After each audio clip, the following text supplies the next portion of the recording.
Hello बच्चों, how are you all. तो हमारी 2 यूनिट केमिस्ट्री की कंप्लीट हो चुकी थी, सॉलिड स्टेट एंड सॉल्यूशंस।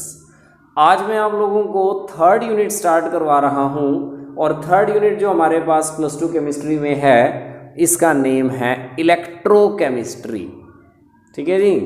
तो इलेक्ट्रोकेमिस्ट्री का कुछ पोर्शन आप आपकी +1 क्लास में भी डिस्कस करके आए हो और +1 क्लास की यूनिट नंबर 8 रेडॉक्स रिएक्शंस, वहाँ हमने इसका काफ़ी कुछ डिस्कस किया है। तो और कुछ कंसेप्ट हमारे पास नए हैं वो हम इसके डिस्कस करेंगे। ठीक है प्यारे बच्चों। तो पहले मैं +1 वाला ही पोर्शन लूँगा कि +1 में हम लोग इसका क्या कुछ पढ़ के आए हैं और वो +2 में भी आपके पास एज इट इज़ है। उसके बाद मैं आपको नया टॉपिक लूँगा +2 वाला जो भी आएगा। तो सबसे पहले मैं आपको बताता हूँ इलेक्ट्रोकेमिस्ट्री का मीनिंग क्या है। जो ये वर्ड इलेक्ट्रोकेमिस्ट्री है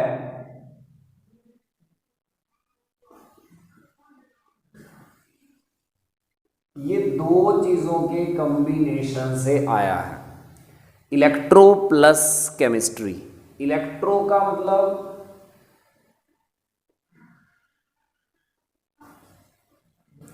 electrical energy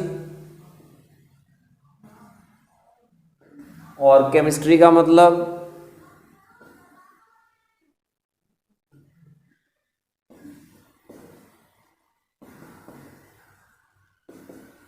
study of chemicals is chemistry.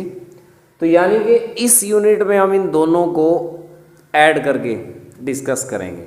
मतलब केमिकल एनर्जी के ऊपर इलेक्ट्रिकल एनर्जी का क्या इफेक्ट पड़ता है, the relationship between electrical energy and chemical energy, ये हमने इस यूनिट के अंदर डिस्कस करना है। तो इलेक्ट्रोकेमिस्ट्री को हम कैसे डिफाइन करेंगे? It is the branch of chemistry which deals with the study of relationship between electrical energy and chemical energy is called electrochemistry। और इस यूनिट में हमने टोटल 3 टॉपिक डिस्कस करने हैं। एक टॉपिक आपका पुराना +1 क्लास वाला ही है। कौन सा टॉपिक?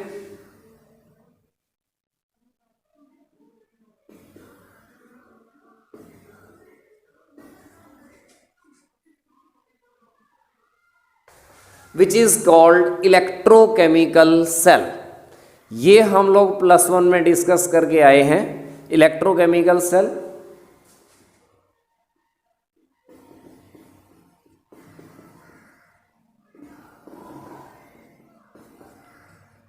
दूसरा टॉपिक हम लोग यहां पर डिस्कस करेंगे, that is called electrolytic cell.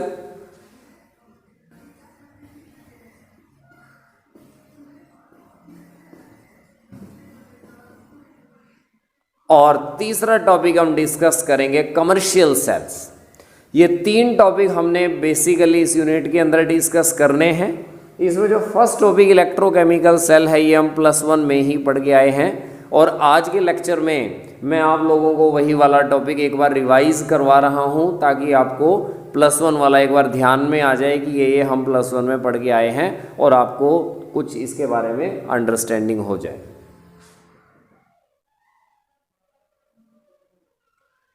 तो हम स्टार्ट करते हैं हमारे फर्स्ट टॉपिक से, which is called electrochemical cell. आप सबको याद होगा +1 में हमने पढ़ा था इलेक्ट्रोकेमिकल सेल होता क्या है। It is the device which convert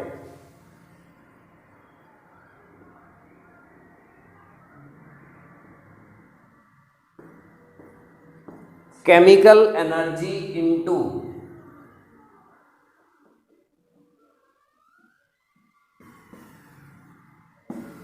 electrical energy. तो इलेक्ट्रोकेमिकल सेल एक्चुअल में हमारे पास ऐसी डिवाइस है जो केमिकल एनर्जी को इलेक्ट्रिकल एनर्जी में बदलती है। मतलब केमिकल एनर्जी से हम इलेक्ट्रिसिटी बनाते हैं, ऐसे सेल को हम लोग नाम देते हैं इलेक्ट्रोकेमिकल सेल। ठीक है। एक इलेक्ट्रोकेमिकल सेल काम कैसे करता है, इसकी कंस्ट्रक्शन क्या है, ये हम लोगों ने +1 में डिस्कस करी थी with an example of zinc and copper. वही वाला रिपीट करवा रहा हूँ कि एक इलेक्ट्रोकेमिकल सेल हमारा काम कैसे करता है, इसे हम एक एग्जाम्पल से डिस्कस करते हैं।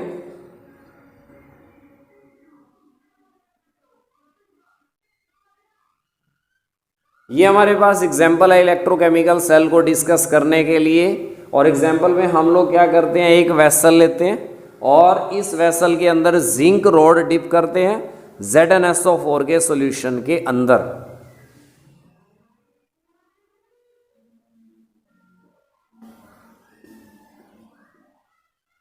तो हमने ये जिंक की रोड ले ली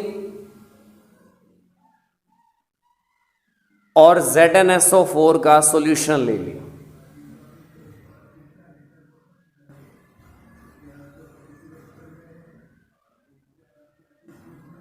ये हमने दूसरा वेसल ले लिया,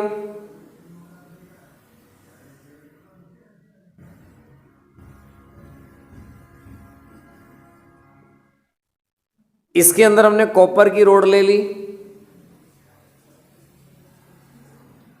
और कॉपर सल्फेट का सॉल्यूशन इसके अंदर ले लिया। जिंक की रोड को जिंक सल्फेट में डिप कर रखा है, कॉपर की रोड को कॉपर सल्फेट में डिप कर रखा है।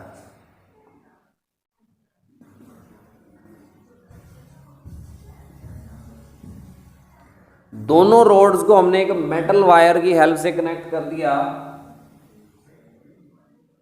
और बीच में ये वोल्ट मीटर लगा रखा है जो वोल्टेज मेजर करेगा इसकी। ठीक है जी। और जो दो आपके सॉल्यूशन है,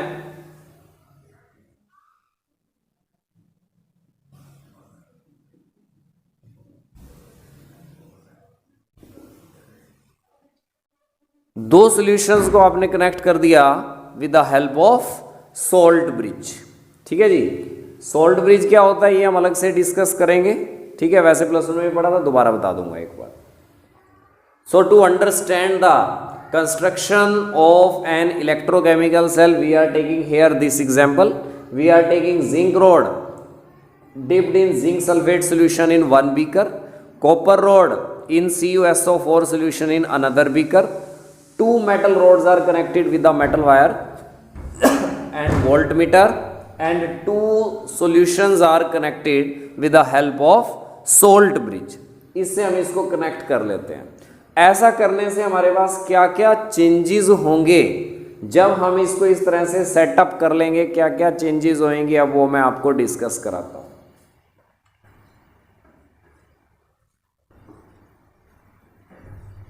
सबसे पहला चेंजेस देखो यहां पर क्या होगा, जो आपकी ये जिंक रोड है, ये जिंक रोड इलेक्ट्रॉन लूज करके जिंक आयन में बदलना शुरू करेगी। ये हमारी जिंक रोड है, इलेक्ट्रॉन लूज करके जिंक आयन की फॉर्म में कन्वर्ट हो जाएगी और वो जिंक आयन हमारे सॉल्यूशन में आ जाएंगे। तो फर्स्ट चेंज तो ये होगा, फर्स्ट चेंज ये होगा कि जो हमारी जिंक की रोड है इसने इलेक्ट्रॉन छोड़े और ये जिंक आयन में कन्वर्ट हो गई। मतलब एक तरह से ये रोड डिसॉल्व होनी शुरू हो गई है इलेक्ट्रॉन लूज करके, और वो जिंक आयन जो बन रहे हैं वो सॉल्यूशन में आने स्टार्ट हो गए। ठीक है जी। तो जिंक रोड के ऊपर क्या हो रहा है, oxidation. Loss of electron is known as oxidation, और जहां पर ऑक्सीडेशन होता है वो हमारा एनोड होता है। तो यानी कि आपकी जो जिंक रोड है ये यहां पर एनोड का काम कर रही है। पहला चेंज तो ये होगा, सबसे पहले जिंक रोड 2 इलेक्ट्रॉन लूज करके जिंक आयन बनाएगी और ये जिंक आयन सॉल्यूशन में आ जाएंगे, इलेक्ट्रॉन्स यहीं रह जाएंगे। ठीक है ना, जिंक आयन यहाँ रहे, रोड पे इलेक्ट्रॉन एक्सेस में रह जाएंगे और इलेक्ट्रॉन एक्सेस में रहने की वजह से यहां पर नेगेटिव चार्ज आएगा, बिकॉज जिंक आयन सॉल्यूशन में आते जा रहे हैं, इलेक्ट्रॉन रोड पे रहते जा रहे हैं। तो इलेक्ट्रॉन एक्सेस है इस रोड के ऊपर जिसकी वजह से यहां पर नेगेटिव चार्ज है। ये इलेक्ट्रॉन्स क्या करेंगे, ये इलेक्ट्रॉन्स इस मेटल वायर की हेल्प से इधर की तरफ मूव करना शुरू करेंगे। ये हमारी मेटल वायर है, ये मेटल वायर इन इलेक्ट्रॉन्स को इधर ट्रांसफर कराएगी। और इधर क्या होगा, इधर हमारे पास कॉपर सल्फेट का सॉल्यूशन है, कॉपर सल्फेट में हमें पता है copper 2 plus sulphate 2 negative, copper ion और सल्फेट आयन पड़े हुए हैं और इधर से इलेक्ट्रॉन्स आ रहे हैं। तो ये कॉपर आयन 2 इलेक्ट्रॉन्स को कैप्चर करेंगे जो उधर से आ रहे हैं। उधर से जो 2 इलेक्ट्रॉन आ रहे थे उन 2 इलेक्ट्रॉन को एक कॉपर आयन 2 इलेक्ट्रॉन को कैप्चर करेगा और कॉपर में कन्वर्ट होएगा और वो कॉपर यहाँ पर डिपॉजिट होना स्टार्ट हो जाएगा। एक तरह से नया जो कॉपर बनेगा उसको मैं इस तरह से दिखा देता हूँ, वो यहाँ पर डिपॉजिट, पहले भी ये कॉपर की रोड है, कॉपर जो बनेगा वो इस रोड के ऊपर चिपकना शुरू हो जाएगा। तो मतलब यहाँ पर क्या चेंज हो रहा है, यहाँ पर सॉल्यूशन के अंदर जो कॉपर आयन पड़े हुए हैं ये कॉपर आयन इलेक्ट्रॉन्स कैप्चर करके कॉपर में बदल रहे हैं। मतलब यहाँ पर क्या हो रहा है, यहाँ पर रिडक्शन हो रहा है, इधर लॉस ऑफ इलेक्ट्रॉन हो रहा था, इधर गेन ऑफ इलेक्ट्रॉन हो रहा है। ये इलेक्ट्रॉन लूज कर रहा था जिंक और कॉपर आयन इलेक्ट्रॉन गेन कर रहे हैं, ये ऑक्सीडेशन है, ये रिडक्शन है। जिसके ऊपर होता है रिडक्शन वो किस चीज़ का काम करता है, वो काम करता है कैथोड का। तो अगर हम यहाँ बात करें ये आपका कॉपर की रोड यहाँ पर कैथोड का काम करेगी और कौन से टर्मिनल का काम करेगी, पॉजिटिव का। पॉजिटिव टर्मिनल क्यों आया, बिकॉज ये इलेक्ट्रॉन इधर आ रहे थे इसकी तरफ। इलेक्ट्रॉन किसकी तरफ मूव करेंगे, पॉजिटिवली चार्ज इलेक्ट्रोड की तरफ जाएंगे। तो इधर आ रहे हैं, इट मीन्स यहाँ पर पॉजिटिव चार्ज है और पॉजिटिव चार्ज है। ठीक है जी, ऐसा नहीं है कि एनोड हमेशा नेगेटिव होता है। बच्चे ये याद रखते हैं कि एनोड हमेशा नेगेटिव होता है, कैथोड हमेशा पॉजिटिव होता है, ऐसा नहीं है। ध्यान से सुन लो मेरी बात, क्योंकि दोनों अलग अलग तरह के सेल हैं, इलेक्ट्रोकेमिकल सेल और इलेक्ट्रोलाइटिक सेल। इलेक्ट्रोकेमिकल सेल में एनोड आपका नेगेटिव है, कैथोड आपका पॉजिटिव है। आज ये बात बता रहा हूँ, लेकिन जब इलेक्ट्रोलाइटिक सेल स्टार्ट करूँगा उस टाइम बच्चे फिर कंफ्यूज हो जाएंगे, इसलिए आज ध्यान से सुन लेना। इलेक्ट्रोकेमिकल सेल में एनोड नेगेटिव, कैथोड पॉजिटिव। और जो इलेक्ट्रोलाइटिक सेल कराऊंगा उसमें एनोड पॉजिटिव होता है, कैथोड नेगेटिव होता है। ऐसा क्यों, एक्चुअल में एनोड कैथोड अलग चीज़ है, पॉजिटिव नेगेटिव अलग चीज़ है। ठीक है ना, इसको मिक्स मत करो। एनोड हमेशा वो टर्मिनल होता है जिसके ऊपर ऑक्सीडेशन हो, कैथोड हमेशा वो टर्मिनल होता है जिसके ऊपर रिडक्शन हो। ठीक है जी, और पॉजिटिव टर्मिनल वो होता है which is in deficient of electron, negative terminal वो होता है which is in rich of electrons. तो ये दोनों टर्म्स अलग अलग हैं। हाँ, इसमें इलेक्ट्रोकेमिकल सेल में एनोड हमेशा नेगेटिव ही मिलेगा, कैथोड पॉजिटिव, और इलेक्ट्रोलाइटिक सेल में एनोड हमारा पॉजिटिव हो जाएगा, कैथोड हमारा नेगेटिव हो जाएगा। ये ध्यान रखना है आपने। तो यहाँ पर दूसरा चेंज ये हुआ रिडक्शन। रिडक्शन का मतलब ये आपका कैथोड का काम कर रहा है और इलेक्ट्रॉन्स ले रहा है, तो ये पॉजिटिव टर्मिनल का काम हो रहा है। तीसरा चेंज आप यहाँ से क्या देखेंगे, जैसे जैसे टाइम पास होता चला जाएगा जिंक रोड डिसॉल्व होती चली जाएगी। क्योंकि मैंने बताया जिंक रोड डिसॉल्व होकर के जिंक आयन बना रही है, सोल्यूशन में आ रहे हैं जिंक आयन, इलेक्ट्रॉन्स उधर जा रहे हैं, इधर तो कुछ भी नहीं बचा। जिंक आयन इधर आ गए, इलेक्ट्रॉन्स उधर चले गए, आपकी जिंक रोड का वजन धीरे धीरे कम होता जाएगा। तो जिंक रोड डिसॉल्व करेगी, so weight of zinc rod decreases, zinc rod का वजन कम होना शुरू हो जाएगा।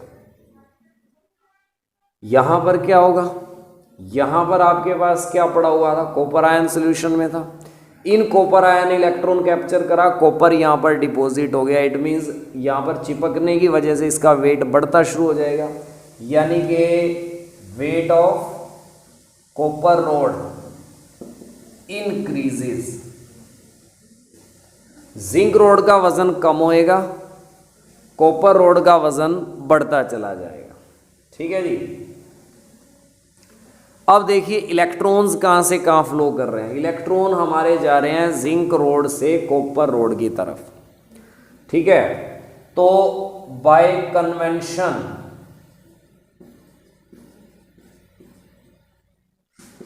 करंट आपका कहां से कहां फ्लो करेगा, from copper rod to zinc road.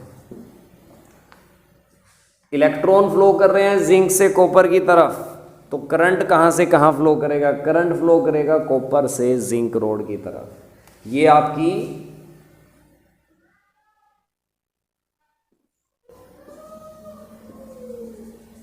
Current की डायरेक्शन है। Why, because the direction of current is always opposite to the flow of electrons.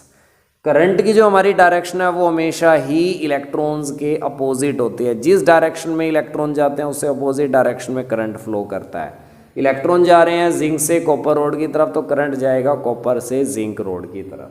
तो ये था हमारे पास एक इलेक्ट्रोकेमिकल सेल के बारे में। ठीक है, वोल्ट मीटर में इस इलेक्ट्रोकेमिकल सेल की टोटल वोल्टेज आ जाएगी जितनी भी आएगी। ठीक है जी, तो ये था हमारे पास इसके बारे में। अब मैं आपको बताता हूँ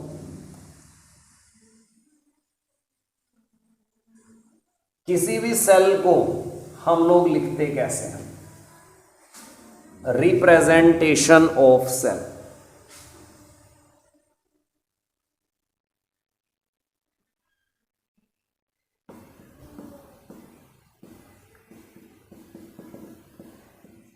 किसी भी सेल को हम कैसे रिप्रेजेंट करते हैं। ये सेल हमारे पास है, इस सेल को हम लोग कैसे रिप्रेजेंट करेंगे। इस सेल को हम लोग रिप्रेजेंट करेंगे, सबसे पहले इधर वाले को रिप्रेजेंट करेंगे, ऑक्सीडेशन वाले को, मेटल डिवाइड बाय आयन। यहाँ आपका जिंक रोड थी वो किस में कन्वर्ट हुई थी, जिंक आयन में। तो आप यहाँ लिखोगे जोन सी भी मेटल है, यहाँ जिंक थी तो जिंक बाय जिंक 2+, यहाँ कॉपर होती तो कॉपर बाय कॉपर 2+, एल्यूमिनियम होती तो एल्यूमिनियम बाय एल्यूमिनियम 3+। जोन सी भी मेटल है और वो कौन से आयन में बदल रही है, यहाँ तो ये लिखना है। उसके बाद इसकी कंसंट्रेशन लिखनी है ब्रैकेट में, कितनी कंसंट्रेशन आपके पास सोल्यूशन की है, 1 मोलर है, 2 मोलर है, 2.3 मोलर है, कितनी है, मोलैरिटी में लेनी है कंसंट्रेशन।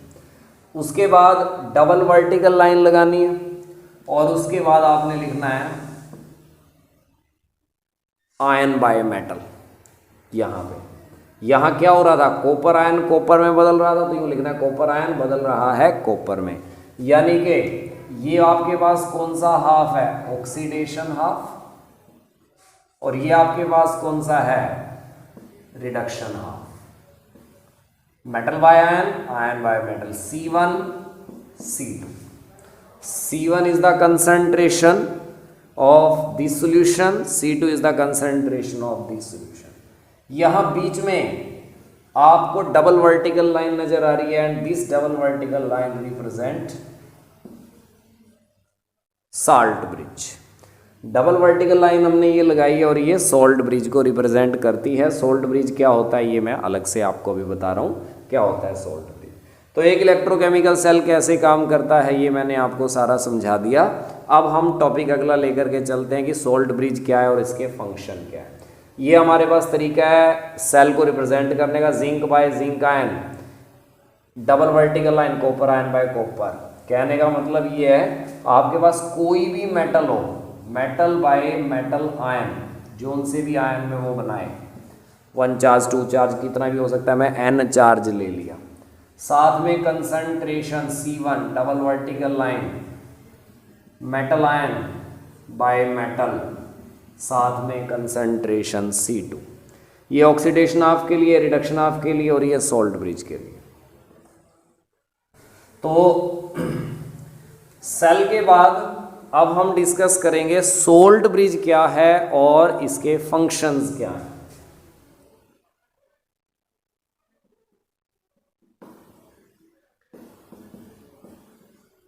सोल्ट ब्रिज ये आपको नजर आ रहा है, एक यू शेप की ग्लास ट्यूब है।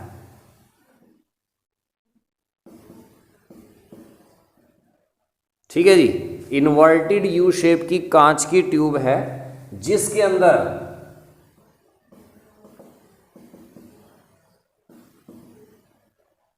जेलेटिन का प्लस अगर अगर का मिक्सचर यहां पे भरा हुआ है,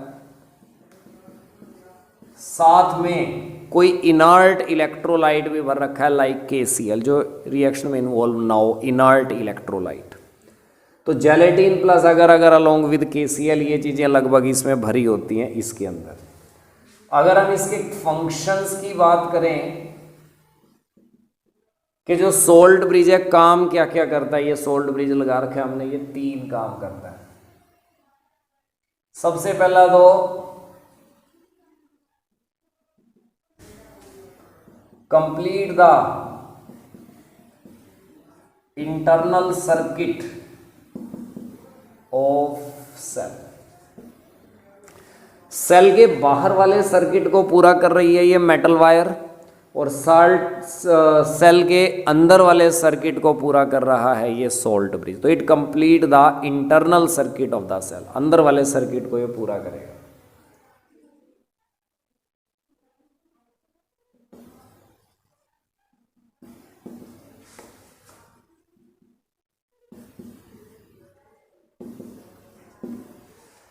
second one is it maintain electrical neutrality, cell को इलेक्ट्रिकली न्यूट्रल रखता है। अगर ये ना होता, इधर नेगेटिव चार्ज और पॉजिटिव चार्ज क्रिएट हो जाता, वो चार्ज को बैलेंस करने का काम जो है हमारा वो इस सोल्ट ब्रिज का ही है। कैसे बैलेंस करता है हम तीसरे पॉइंट में डिस्कस करेंगे। Allow movement of ions from one solution to other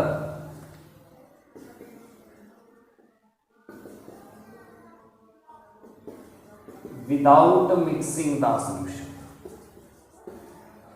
यहां के आयन इधर चले जाएंगे बिना सॉल्यूशन के मिक्स हुए। कैसे? देखो जरा, यहां से आपका क्या पड़ा हुआ है, जिंक आयन पड़े हुए हैं, ठीक है, और यहां से आपके कौन चले गए, यहां से आपके कौन चले गए, कॉपर आयन इधर चले गए, तो यहाँ क्या बच गया, सल्फेट आयन बच गए। इधर सिर्फ सल्फेट आयन है, और इधर आपके क्या हैं, इधर आपके जिंक आयन, यानी कि यहाँ पॉजिटिव चार्ज ज़्यादा क्रिएट हो गया इस सॉल्यूशन के अंदर, और इस सॉल्यूशन पे कौन सा चार्ज क्रिएट हो गया, नेगेटिव क्रिएट हो गया। अब ये सल्फेट आयन क्या करते हैं, इस सोल्ट ब्रिज की हेल्प से ये सल्फेट आयन इधर जाते हैं। ये सल्फेट आयन इस सोल्ट ब्रिज की हेल्प से यहाँ जाते हैं। जिंक आयन यहाँ ऑलरेडी पड़ा था, सल्फेट आयन यहाँ आ गया, ZnSO4 टाइम के साथ आपका इंक्रीज होता चला जाएगा। कॉपर आयन इधर चले गए, सल्फेट आयन उधर चले गए, कॉपर सल्फेट टाइम के साथ जो है वो डिक्रीज करेगा। तो concentration of the ZnSO4 time के साथ इंक्रीज करेगी सेल में, कंसंट्रेशन ऑफ CuSO4 टाइम के साथ डिक्रीज करेगी because of this salt bridge. अगर ये ना होता, यहाँ चार्ज इलेक्ट्रिकली चार्ज हो जाता, थोड़ी देर बाद आपका सेल जो है काम करना बंद कर देता। आपसे क्वेश्चन पूछ सकते हैं कि what will happen to an electrochemical cell which is not fitted with salt bridge. तो उसमें हम लिखेंगे अगर ये सोल्ट ब्रिज नहीं होएगा then cell will stop working after some time, क्योंकि यहाँ चार्ज एक्यूमुलेट हो जाएगा, इधर पॉजिटिव जिंक आयन ज़्यादा हो जाएंगे, इधर कॉपर आयन, इलेक्ट्रिकली न्यूट्रलिटी उसकी मेंटेन नहीं होएगी, तो इसलिए करंट फ्लो करना आफ्टर सम टाइम रुक जाएगा। तो इसका काम है इलेक्ट्रिकल न्यूट्रलिटी मेंटेन करना, सेल के अंदर वाले सर्किट को पूरा करना, एक सॉल्यूशन क्या है इनका दूसरे सॉल्यूशन में चले जाना विदाउट मिक्सिंग द सॉल्यूशन, ये इसका काम होता है। ठीक है जी, तो ये मैंने आपको बता दिया इलेक्ट्रोकेमिकल सेल, इसकी वर्किंग, और उसके बाद representation of the cell and salt bridge क्या होता है, इसके फंक्शन क्या होते हैं। ये डिस्कस करने के बाद आगे मैं आपको बताता हूं क्या होता है इलेक्ट्रोड पोटेंशियल।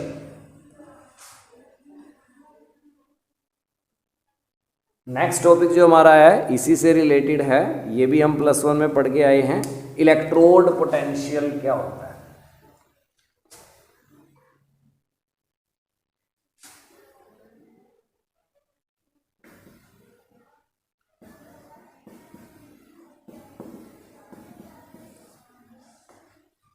पोटेंशियल का मतलब एक तरह से वोल्टेज आप बोल सकते हो। इलेक्ट्रोड क्या होती है, ये जो रोड आपने डिप करी है ना सॉल्यूशन में करंट पास करने के लिए, इन रोड्स को इलेक्ट्रोड बोला जाता है। तो इलेक्ट्रोड पोटेंशियल का क्या मतलब है भाई, इस इलेक्ट्रोड पे कितना वोल्टेज है या इस इलेक्ट्रोड पे कितना वोल्टेज है।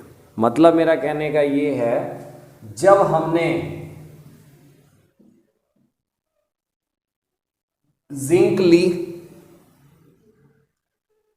ZnSO4 में डिप कर दी, तो इसके ऊपर जितना भी पोटेंशियल आया that is it's electrode potential. या हमने कॉपर रोड ली CuSO4 में डिप कर दी, जितना भी उसके ऊपर पोटेंशियल आया that is called electrode potential. तो इलेक्ट्रोड पोटेंशियल का मतलब होता है the potential set up on an electrode, एक इलेक्ट्रोड के ऊपर कितना पोटेंशियल आया when it is dipped in solution of its own ion. जब इसको हमने इसी के आयन के सोल्यूशन में डिप कर रखा है, मतलब जिंक है तो जिंक आयन के सोल्यूशन में डिप कर रखा है, कॉपर है तो कॉपर आयन के सोल्यूशन में डिप कर रखा है। तो ऐसा करने पर, या एल्यूमिनियम है, कोई भी हो, निकल हो, आयरन हो, तो उसी का सल्फेट होना है, उसी का सॉल्यूशन होना चाहिए। जोन सी भी मेटल है उसी के सॉल्यूशन में जब आपने डिप कर दिया तो उसके ऊपर जो भी पोटेंशियल आया, that potential is known as electrode potential. अब हम इसको मेजर कैसे करेंगे?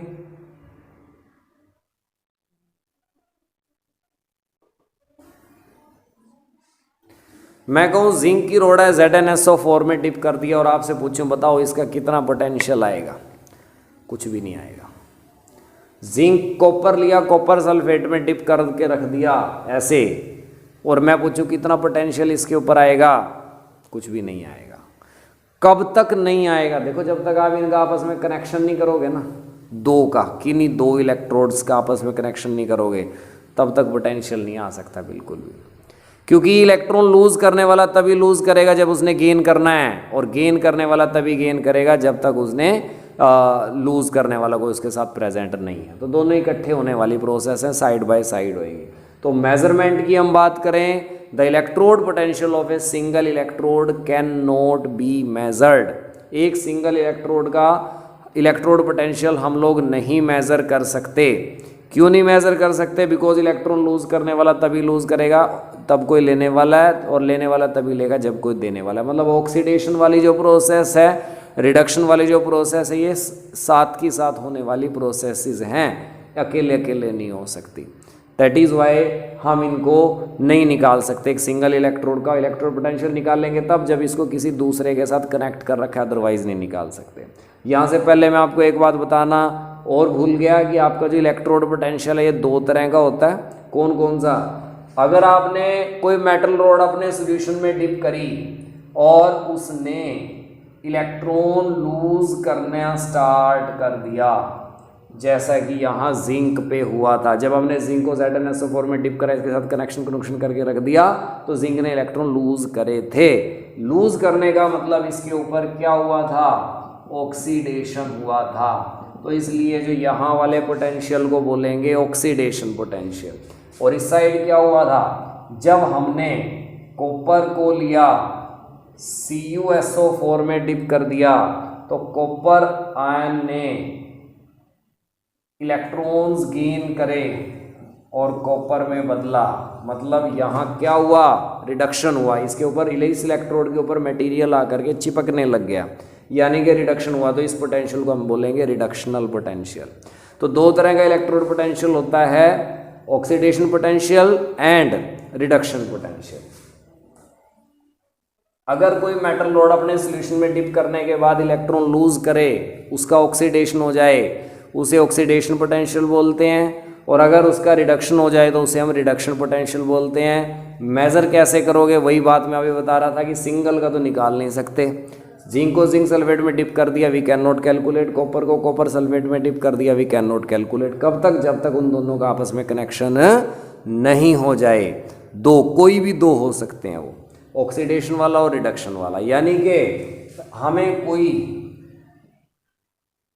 रेफरेंस इलेक्ट्रोड की जरूरत है जिसके साथ हम कनेक्ट करें हमारे इलेक्ट्रोड को, तब उसकी वैल्यू आ सकती है, अदरवाइज नहीं आ सकती।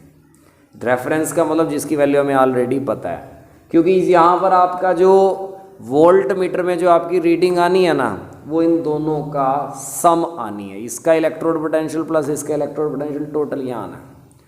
अगर हम कह रहे हैं एक की ऑलरेडी वैल्यू हमें पता हो, ठीक है ना, ऑलरेडी हमें पता है उसकी वैल्यू कितनी है, और इसको हम कनेक्ट कर रहे हैं दूसरे को इसके साथ, वोल्ट मीटर में टोटल वैल्यू जितनी आई उस टोटल वैल्यू में से इसकी वैल्यू माइनस कर देंगे, जिसकी निकालनी है उसकी आ जाएगी। समझ आ गया? तो रेफरेंस इलेक्ट्रोड को कनेक्ट करना है, मतलब जिसकी वैल्यू हमें ऑलरेडी पता है, ठीक है। और सबसे ज़्यादा कॉमनली यूज्ड रेफरेंस इलेक्ट्रोड जो सा हमारे पास है, दैट इज कॉल्ड शी और नी। शी का पूरा नेम स्टैंडर्ड हाइड्रोजन इलेक्ट्रोड और नी का पूरा name normal hydrogen electrode. She या नी दोनों एक ही चीज़ है, नाम दो है। ठीक है, स्टैंडर्ड हाइड्रोजन इलेक्ट्रोड या नॉर्मल हाइड्रोजन इलेक्ट्रोड, इनमें क्या होता है, शी या नी क्या चीज है उसको मैं आपको यहां से समझा देता हूं।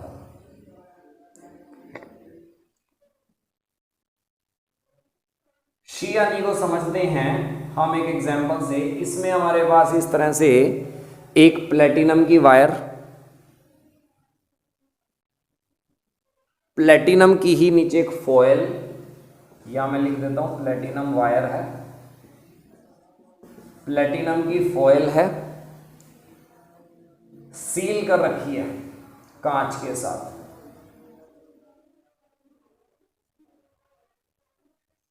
और यहां से आपने H2 गैस पास करनी है 1 एटमॉस्फेरिक प्रेशर पे, और यहां जो सॉल्यूशन लिया है दैट सॉल्यूशन इज 1MHCl, ऐसा HCl जिसकी मोलैरिटी 1 है, वो सॉल्यूशन हमने ले रखी है। This is she. तो शी में कोई खास बात नहीं है, 1MHCl का सॉल्यूशन है, ऐसा HCl का सॉल्यूशन जिसकी मोलैरिटी 1 है। इसमें हमने प्लेटिनम की वायर की हेल्प से प्लेटिनम फॉयल को लटका रखा है, ठीक है, प्लेटिनम ब्लैक की कोटिंग इस पे कर रखी है, और हाइड्रोजन गैस 1 एटमॉस्फेरिक प्रेशर पे कंटिन्यू इसके अंदर से पास आउट हो रही है, ये शी है।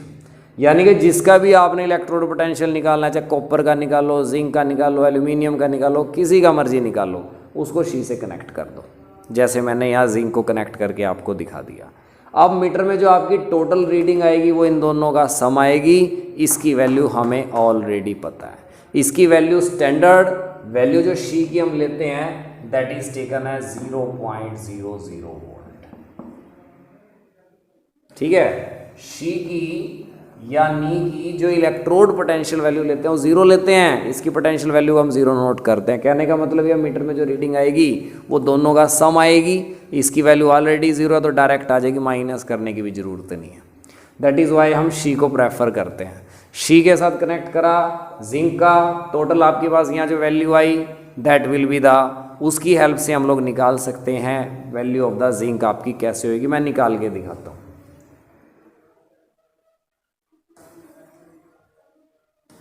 देखो किसी का भी आप ई नोट सेल निकालते हो ना, E naught cell is equal to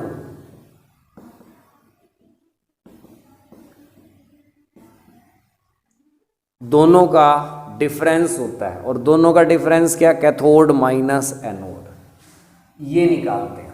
जब हम जिंक को इससे कनेक्ट करेंगे या टोटल वैल्यू देखेंगे that value will be 0.76 volt. यहाँ पर मीटर में जब प्रैक्टिकली हम ये काम करेंगे वोल्ट मीटर में वैल्यू हमारे पास 0.76 वोल्ट आएगी, ठीक है जी। और कैथोड एनोड इनमें से कौन सा है, देखो हमारा जब हम जिंक को इससे कनेक्ट करेंगे शी से, तो जो ये नीडल है ना वोल्ट मीटर की, ये नीडल की जो डायरेक्शन है वो जिंक की तरफ होगी। ये नीडल की डायरेक्शन हमें बताती है एक्चुअल में कौन सा एनोड है कौन सा कैथोड है। नीडल की डायरेक्शन जिसकी डायरेक्शन में होएगी, नीडल की डायरेक्शन वो आपका एनोड होएगा। जिंक के केस में नीडल की डायरेक्शन जिंक की तरफ होएगी, ठीक है ना। तो इसका मतलब जिंक आपका एनोड यहाँ काम करेगा और आपका शी कैथोड काम करेगा। तो कैथोड कौन हो गया, शी हो गया, एनोड कौन हो गया, जिंक आयन बाय जिंक, ठीक है, आयन बाय मेटल। आप कहोगे जिंक तो जिंक आयन में बदला था, मैं आपको बता दूं जो ये हम वैल्यू लेते हैं, चाहे किसी का रिडक्शन हुआ हो चाहे किसी का ऑक्सीडेशन हुआ हो, हम लोग किसी का भी इलेक्ट्रोड पोटेंशियल हमेशा आयन बाय मेटल लेते हैं, मतलब हमेशा उसका रिडक्शनल पोटेंशियल नोट करते हैं, चाहे वो कोई भी हो। रिडक्शनल पोटेंशियल वैल्यू ली जाती है सबकी, यानी कि आयन बाय मेटल की वैल्यू ही नोट करी जाती है सबकी। तो ई नोट शी आपका कैथोड हो गया, एनोड आपका जिंक हो गया। तो शी की वैल्यू हमें 0.76, शी की वैल्यू हमें ऑलरेडी पता है 0 है, minus zinc ion by zinc, ये माइनस उधर चला गया, E naught zinc ion by zinc is equal to कितना आ गया, that will be equal to minus 0.76 volt.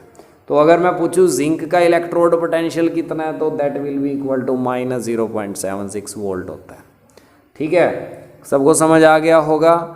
अब हम कॉपर का निकाल करके देखते हैं।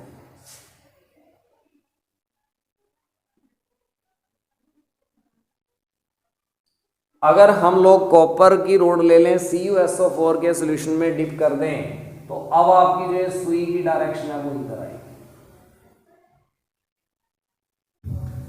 क्यों आएगी? बिकॉज इन दिस केस आपका जो शी है, शी एज ए एनोड का काम करेगा या नेगेटिव टर्मिनल साथ में, और कॉपर आपका कैथोड का काम करेगा और पॉजिटिव टर्मिनल साथ में। ठीक है जी। नीडल की डायरेक्शन से हमें पता लगेगा कि हम लोग यहाँ पर जो कॉपर का हुआ है दैट इज रिडक्शनल पोटेंशियल हुआ है। एक्चुअल में वैल्यू कितनी है इसकी वो हम कैलकुलेट करेंगे यही फॉर्मूला से। E naught cell is equal to E naught cathode minus E naught anode. Cell में अब वोल्ट मीटर के अंदर जो रीडिंग आएगी that reading will be 0.34 volt. Zinc के केस में 0.76 वोल्ट आई थी, कॉपर के केस में 0.34 वोल्ट आएगी। Equal to cathode minus anode. अब देखते हैं हमारा कैथोड एनोड कौन है। कैथोड ये हो गया हमारे पास, कौन? कॉपर। तो यहां हम लिखेंगे E naught copper ion by copper. Ion by metal की वैल्यू लेनी है, मैंने पहले बताया था, चाहे ऑक्सीडेशन निकालना है तो या रिडक्शन निकालना है, सबका आयन बाय मेटल लेना है, रिडक्शन पोटेंशियल लेना है सबका। और आपका एनोड कौन है? एनोड हमारा शी है। 0.34 volt E naught copper ion by copper minus 0। SHE की वैल्यू तो 0 होती है, तो यहां से हमारे पास E naught copper ion by copper is equal to 0.34 volt आ गया। तो कॉपर का इलेक्ट्रोड पोटेंशियल 0.34 वोल्ट प्लस में आया। जिंक का इलेक्ट्रोड पोटेंशियल वैल्यू मैंने निकाला था दैट इज माइनस 0.76 वोल्ट। और वही जो ये वैल्यूज हैं ये रिडक्शनल पोटेंशियल की वैल्यू है, मतलब हमेशा आयन बाय मेटल की वैल्यू निकाली है हमने। ठीक है जी। तो ये था हमारे पास इलेक्ट्रोकेमिकल सेल, इलेक्ट्रोकेमिकल सेल की construction, working, salt bridge, representation of the cell, electrode potential, electrode potential को मेजर करना, शी क्या होता है, शी की हेल्प से इलेक्ट्रोड पोटेंशियल की वैल्यू हम कैसे कैलकुलेट कर सकते हैं। ये मैंने सारा टॉपिक आपको एक बार दोबारा रिवाइज कर दिया, आपका +1 क्लास का वैसे ये टॉपिक था। ठीक है प्यारे बच्चों। फिर भी अगर किसी बच्चे को कोई भी डाउट रह गया, कोई प्रॉब्लम रह गई है तो मुझसे दोबारा पूछ लेना, मैं आपको दोबारा पर्सनली आपको बता दूंगा कैसे क्या वैल्यूज़ कैसे आई है, ये क्या टॉपिक था। ठीक है। इसके बाद हमारा नेक्स्ट टॉपिक रहेगा that will B electrochemical series, इसकी एप्लीकेशन, नस्ट इक्वेशन, उसका numerical, that is the most important part of this unit. वो उस टॉपिक से अगला जो टॉपिक कराऊंगा अगली वीडियो में बनाऊंगा, वो उससे रिलेटेड आपका 3 मार्क्स का क्वेश्चन गारंटी के साथ बोर्ड एग्जाम में आएगा ही आएगा, आता है। बहुत इंपॉर्टेंट टॉपिक है नस्ट इक्वेशन का न्यूमेरिकल, वो हम नेक्स्ट वीडियो में डिस्कस करेंगे। ठीक है प्यारे बच्चों, थैंक यू।